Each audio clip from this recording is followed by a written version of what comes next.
প্রিয় চাকরি প্রত্যাশীগণ, আমরা এখন দেখবো জাতীয় রাজস্ব বোর্ডের 60 মুদ্রাক্ষরিক কাম কম্পিউটার অপারেটর পদের লিখিত গণিত প্রশ্নের সমাধান। আমাদের প্রথম প্রশ্নটি শুরু হবে 12 নম্বর প্রশ্ন দিয়ে। 12 নম্বরে বলা আছে একটি মোটরসাইকেল 12% ক্ষতিতে বিক্রয় করা হলো।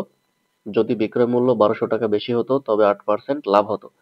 মোটরসাইকেলটির ক্রয় মূল্য কত? তো আমরা ধরি মোটরসাইকেলটির ক্রয় মূল্য হচ্ছে 100 টাকা। ধরে নিলাম মোটরসাইকেলটির ক্রয় মূল্য হচ্ছে 100 টাকা। এখন হচ্ছে 12% ক্ষতিতে বিক্রয় মূল্য কত হবে? 12% ক্ষতিতে বিক্রয় মূল্য, এই যে 100 টাকা, এর বিয়োগ হচ্ছে 12, সুতরাং হচ্ছে আমাদের এখানে থাকবে কত? 88 টাকা। আপনারা 12% অন্যভাবেও লিখতে পারেন, যে এখানে 100 গুণন হচ্ছে 12/100, এভাবে লিখলেও লিখতে পারেন, সমস্যা নেই। যদি লিখতে চান যে আমি এভাবে লিখবো না, আমি এভাবে লিখবো, এই যে 100 টাকার হচ্ছে 12%, 12% মানে হচ্ছে 12/100 সমান 100 100 কাটা যায়, থাকে 100 মাইনাস হচ্ছে 12 সমান হচ্ছে 88 টাকা। আপনারা চাইলে এভাবেও লিখতে পারেন, কোনো সমস্যা নেই। আবার বলা আছে বিক্রয় মূল্য 1200 টাকা বেশি হলে লাভ হয় 8%। আমরা লিখি 8% লাভে বিক্রয় মূল্য, এই হচ্ছে 100 টাকা প্লাস হচ্ছে 8% লাভ হবে এখন। তাহলে 108 ডিভাইড বাই হচ্ছে 100 সমান হচ্ছে আমাদের টোটাল 108। সরি, তাহলে আর এখানে 100 দিতে হবে না, তাহলে এখানে আর 100 দিতে হবে না। আপনারা যদি এই 100-র সাথে সরাসরি 108% দিয়ে দেন তাহলে 108 হবে, অথবা অন্যভাবে দিতে পারেন। সেটা যদি এভাবে দিতে চান, 100 প্লাস 100 গুণন হচ্ছে 8%, 8/100, 100 100 কাটা, যোগ হবে 8, এখানেও হবে হচ্ছে 108। আপনারা যেভাবে ইচ্ছা সেভাবে দিতে পারেন, এই অপশনটা এভাবেও দিতে পারেন, এভাবেও দিতে পারেন। ওকে, ঠিক আছে। এখন হচ্ছে আমাদের বেশি বিক্রয় মূল্য কত? বেশি বিক্রয় মূল্য, আমাদের লাভে বিক্রয় মূল্য কত হয়? 108 টাকা। আর ক্ষতিতে বিক্রয় মূল্য কত হয়? 88 টাকা। তাহলে আমাদের এখানে বেশি বিক্রয় মূল্য কত? 8 আছে, 8 আর 8 মিলে গেলে 0, 8 আর 12 হচ্ছে 20 টাকা। তাহলে বিক্রয় মূল্য যদি 20 টাকা বেশি হয়, আমাদের ক্রয় মূল্য কত? ক্রয় মূল্য কত ধরছিলাম আমরা? 100 টাকা। আমরা লিখি বিক্রয় মূল্য 20 টাকা বেশি হলে ক্রয় মূল্য কত আমাদের? এই 100 টাকা। এখন হচ্ছে বিক্রয় মূল্য যদি আমাদের 1 টাকা বেশি হয় তাহলে আমাদের ক্রয় মূল্য কত হবে? 100/20 টাকা। এখন বিক্রয় মূল্য আমাদের প্রশ্নে বলা আছে যদি 1200 টাকা বেশি হয়, তাহলে আমাদের ক্রয় মূল্য কত হবে? 100 গুণন হচ্ছে 1200 ডিভাইড বাই হচ্ছে 20, কাটাকাটি করলে আমাদের অ্যান্সার আসে হচ্ছে 6000 টাকা।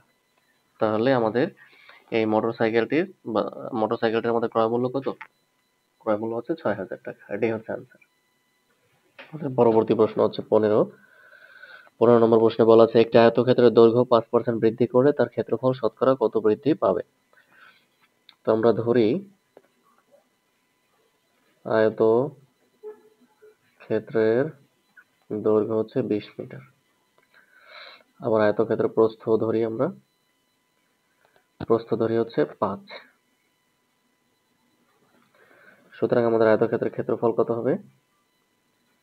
20 গুণন হচ্ছে 5 বর্গ মিটার, বা 5×100 বর্গ মিটার। ওকে, এখন আয়তক্ষেত্রের দৈর্ঘ্য যদি 5% বৃদ্ধি পায়, দৈর্ঘ্য 5% বৃদ্ধি পেলে নতুন দৈর্ঘ্য কত হবে? আমাদের দৈর্ঘ্য ছিল কত? 20। এখন হচ্ছে আমাদের 5% বৃদ্ধি পাইছে, মানে কত? 105 হয়ে গেছে, ডিভাইড বাই হচ্ছে 100। এটাকে যদি আমরা কাটাকাটি করি তাহলে আমাদের হচ্ছে 21। যেমন 20 দ্বারা কাটাকাটি করলে হয় 5, 5 দ্বারা কাটাকাটি করলে হয় 21। তাহলে আমাদের নতুন দৈর্ঘ্য হয়ে গেল কত? 21 মিটার। আর প্রস্থ, প্রস্থতে কোনো চেঞ্জ হয়নি, প্রস্থ হচ্ছে 5 মিটার। সুতরাং আমাদের ক্ষেত্রফল কত হবে? এখানে যে 21 গুণন হচ্ছে 5 বর্গ মিটার। ৫ একে ৫, ৫ দুগুণে ১০ বর্গ মিটার। তাহলে আমাদের নতুন ক্ষেত্রফলটা হলো কত? ১০৫ বর্গ মিটার। তাহলে আমাদের ক্ষেত্রফল শতকরা বৃদ্ধি পাইল কতটুকু? ক্ষেত্রফল শতকরা বৃদ্ধি পায় ৫%। কারণ আমাদের এখানে শতকরা আছে। আমাদের আগের ক্ষেত্রফলটা কত? ১০০। তাহলে ১০০ তে বৃদ্ধি পায় কত? ৫। একে কত, আবার ১০০ তে কত? কাটাকাটি করলে সে ৫%ই হবে। ওকে, এজন্য আর আমি এটা কোনোভাবে চেঞ্জ করলাম। ক্ষেত্রফল আমাদের শতকরা বৃদ্ধি পায় হচ্ছে ১০০ তে ৫%। আমাদের পরবর্তী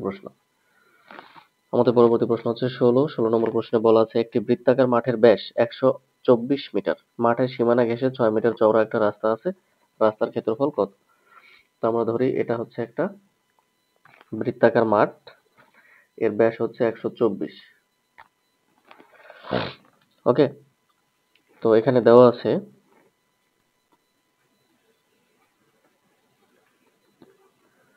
বৃত্তাকার মাঠের ব্যাস সমান হচ্ছে ১২৪ মিটার।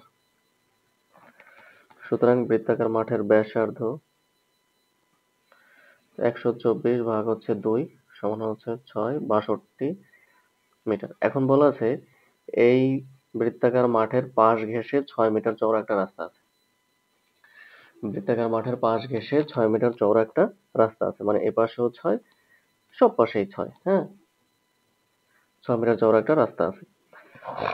তাহলে এখানে আমরা এখান থেকে একটু ক্ষেত্রফলটা বের করে রাখি, যে বৃত্তাকার মাঠের ক্ষেত্রফল পাই আর স্কয়ার। আমরা যদি ব্যাসার্ধ এখানে আর লিখে দিই তাহলে আর সমান হচ্ছে ৬২। তাহলে আর স্কয়ার হচ্ছে পাই আর স্কয়ার সমান হচ্ছে আমাদের কত? এই ৬২ স্কয়ার। তো ৬২ স্কয়ার করলে আমাদের কত হবে? ৩৮৪৪। ৩৮৪৪ পাই বর্গ মিটার। ওকে, এখন আমরা এই রাস্তা সহ মাঠের ব্যাসার্ধ নির্ণয় করব। এখানে আগে আমাদের ব্যাসার্ধ ছিল কত? ৬২। এখন আমাদের এই ব্যাসার্ধ বাড়ছে কত? ৬ বাড়ছে। তাহলে আমরা ৬ যোগ করে নিই। আমাদের আগে ব্যাসার্ধ ছিল কত? ৬২। এখন ব্যাসার্ধ কত বেড়ে গেছে? ৬ বেড়ে গেছে। ব্যাসার্ধ মানে কি? অর্ধেক। আমরা এই পাশটা কিন্তু নিতে পারবো না, যেকোনো এক পাশ নিতে হবে। তাহলে ৬২-র সাথে যোগ হবে ৬, তাহলে আমাদের হয়ে গেল কত? ৬৮ মিটার। এখন রাস্তা সহ মাঠের ক্ষেত্রফল কত হবে? এখানে হচ্ছে পাই আর ওয়ান স্কোয়ার দিই আমরা। হ্যাঁ, আর ওয়ান স্কোয়ার দিই, কারণ একটা একটা আর দিছি, তো এই কারণে একটা আর একটা। তাহলে পাই ইন্টু আর ওয়ান স্কোয়ার সমান হচ্ছে কত আমাদের? ৬৮ স্কোয়ার। সুতরাং আমরা এখানে কত লিখতে পারি? ৪৬২৪। ৪৬২৪ পাই বর্গ মিটার। সুতরাং আমরা এখন লিখব রাস্তার ক্ষেত্রফল। আমাদের এখানে রাস্তার ক্ষেত্রফল কত হবে? ৪৬২৪ পাই বিয়োগ হচ্ছে আমাদের এই যে ৩৮৪৪। ৩৮৪৪ পাই বর্গ মিটার। এটা যদি আমরা বিয়োগ করলে আমাদের আসে ৭৮০।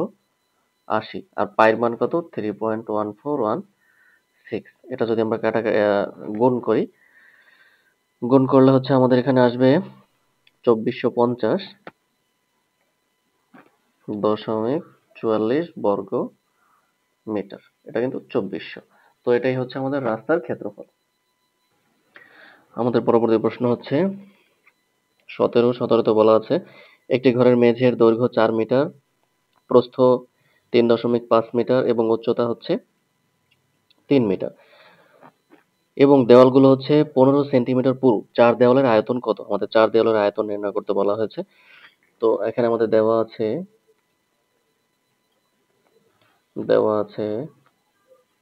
মেঝের দৈর্ঘ্য সমান দেওয়া আছে আমাদের ৪ মিটার। মেঝের প্রস্থ দেওয়া আছে ৩.৫ মিটার। আর হচ্ছে আমাদের উচ্চতা দেওয়া আছে ৩ মিটার। সুতরাং আমরা এখানে লিখতে পারি মেঝের আয়তন, এরপরে ৪ গুণন হচ্ছে ৩.৫ গুণন হচ্ছে ৩ সমান, এটা যদি আমরা গুণন করি আমাদের গুণন করলে হয় ৪২ ঘন মিটার। ওকে, এখন হচ্ছে দেয়াল সহ দৈর্ঘ্যটা নির্ণয় করতে আমাদের। তো আমরা লিখি দেয়াল সহ মেঝের দৈর্ঘ্য। আমাদের মেঝের দৈর্ঘ্য কত? 4। তো দেয়াল আছে কত আমাদের? দেয়াল হচ্ছে আমাদের 15 সেন্টিমিটার। এখানে কিন্তু খেয়াল রাখবেন আমাদের দেওয়া আছে 15 সেন্টিমিটার। 15 সেন্টিমিটারকে আমরা 100 দ্বারা ভাগ করব, মিটার বানিয়ে নেব। হ্যাঁ, তো এটাকে হচ্ছে আমরা 2 দ্বারা গুণ করব, কারণ হচ্ছে দেয়াল তো দুই পাশে হয়, এজন্য হচ্ছে 2 দ্বারা গুণ করতে হলে 4। আমরা যদি 100 দ্বারা ভাগ করি 0.15 হয়ে গেলে হচ্ছে 0.30, সুতরাং আমাদের 4.30 মিটার হয়ে গেল। এখন দেয়াল সহ মেঝের প্রস্থ। প্রস্থ আছে কত? 3.5। এখানেও সেম, তাহলে 15/100 ইন্টু হচ্ছে 2। ওকে, তাহলে আমাদের এখানে আসবে 3.5 আর এখানে আসে আমাদের 0.30, সুতরাং হচ্ছে আমাদের 3.80 মিটার। এখন আমাদের দেয়াল সহ মেঝের কি হবে? আয়তন। দেয়াল সহ আমাদের মেঝের আয়তন যদি আমরা নির্ণয় করতে চাই তাহলে আমাদের কত হবে? এখানে আছে আমাদের 3.4, সরি 4.3, এখানে আছে 3.80 আর আমাদের উচ্চতা ছিল কত? উচ্চতা ছিল হচ্ছে 3। এখানে টোটাল হবে আমাদের ঘনমিটার। তো আমাদের কত ঘনমিটার হয়? আমরা যদি এটাকে গুণন করি আমাদের 49.02 ঘন মিটার।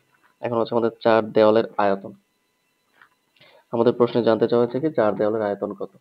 তা আমাদের এখন বের করব 4 দেয়ালের আয়তন। এটা হচ্ছে 49.2 বিয়োগ হচ্ছে আমাদের আয়তনটা কত? 42। এই 42 ঘন মিটার।